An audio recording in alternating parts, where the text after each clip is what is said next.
Բայց այս ամեն ինչը ինչի համար եմ ասում, ամենևին ոչ քաղաքական խոսույթ զարգացնելու, այլ բոլորովին այլ տրամաբանությամբ։ Իսկ տրամաբանությունն այն է, որ եթե քաղաքացին վճռական դեր ունի կառավարություն ձևավորելու, ըստ էության երկրի զարգացման ուղղությունները որոշելու գործում, քաղաքացին պետք է եւ ակնհայտորեն ունի դեր վճռական եւ առանցքային դեր իր անձնական կարիքները, իր անձնական բարեկեցությունը ապահովելու գործում, որը մեր համոզմամբ եւ կարծիքով եւ ակնհայտորեն պետքա տեղի ունենա աշխատանքի միջոցով։ Եվ որպեսզի բոլոր հանրային անհատական քաղաքական գործառույթները մարդը քաղաքացին կարողանա պատշաճ ձևով իրականացնել, Հայաստանի տնտեսական եւ ինստիտուցիոնալ վերափոխման դոկտրինում արձանագրվում է այն, ինչի մասին մենք արդեն բավականին երկար ժամանակ խոսում ենք, եւ ես ուզում եմ մի հատված մեջբերել։ Ենթավեռնագիրը կամ վերնագիրը կրթությունը որպես ռազմավարությունների ռազմավարություն։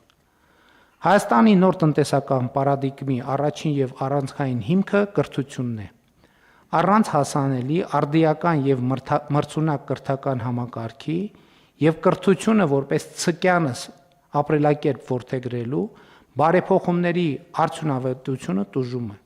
Կրթված իր իրավունքներն ու պարտականությունները գիտակցող քաղաքացիները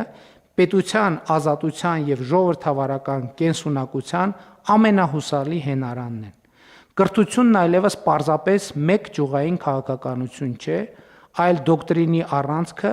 որը կանխորոշում է տնտեսական զարգացման ծավալն ու բովանդակությունը, պետական կառավարման արդյունավետությունն ու ճկունությունը, ազգային ինքնության ամրությունը եւ պետականության հարատեվության օրակարգի հաջողությունը։ Եվ հաջորդ մեջբերումը դոկտրինի նպատակը Հայաստանի տնտեսական եւ ինստիտուցիոնալ զարգացման նոր տրամաբանության հաստատումն է, տնտեսությունը դիրքավորելով որպես ինքնիշխանության, անվտանգության եւ երկարաժամկետ կայունության հիմք, որի առանցքում կանգնած է կրթված, այսպիսով ազատ, կարող եւ ստեղծարար քաղաքացին։ Սա շատ կարեւոր արձանագրում է այն տրամաբանությամբ, որ ես ուզում եմ մեր ուշադրությունը հրավիրել, որ երբ որ մենք քաղաքացի ենք ասում, մենք քաղաքացի ասելով նկատի ունենք բնականաբար այդ թվում պաշտոնյաներին, ներառյալ այս դահլիճում գտնվող պաշտոնյաներին։ Եվ ինչպես մենք վերջին շրջանի մեր որոշումներում արձանագրել ենք, երբ որ մենք ասում ենք կրթությունը ցկյանս գործընթաց է եւ առանց սեփական կրթական մակարդակը բարձրացնելու հաջողություն չի կարող լինել, դա վերաբերվում է նաեւ մեզ, բոլոր պետական պաշտոնյաներին եւ մենք մեր որոշումներով նաեւ ստեղծում ենք համակարգ, որպեսզի ոչ միայն հնարավոր դարձնենք պետական պաշտոնյաների եւ ընդհանրապես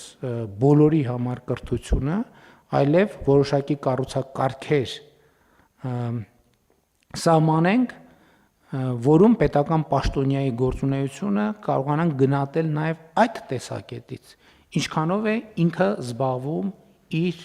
կրթությամբ եւ ինչքանով է որդեգրում կրթությունը որպես ցկյանս գործունեություն եւ ապրելակերպ։